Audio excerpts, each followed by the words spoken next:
ہم سب اللہ رب العزت والجلال کو ماننے والے ہیں، ایک ہی صف میں کھڑے ہیں۔ غلام ہے تو وہ بھی اسی صف میں کھڑا ہے، آقا ہے تو وہ بھی اسی صف میں کھڑا ہے، بادشاہ بھی اسی صف میں کھڑا ہے، اور رعایا بھی اسی صف میں کھڑی ہے۔ ایسا عدل و انصاف قائم کیا تھا کہ جب محمد بن قاسم ہندوستان کو چھوڑ کر عرب میں جا رہا تھا تو ہندوستان کے ہندو بھی رو رہے تھے محمد بن قاسم کے لیے۔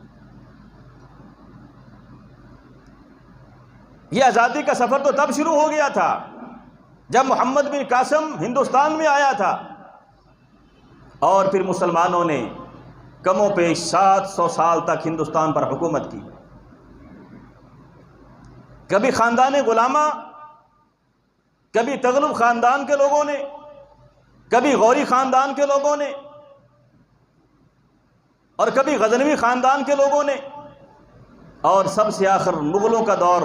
جو تقریباً 300 سال کا دور ہے، مغل حکمرانوں کا دور، 700 سال تک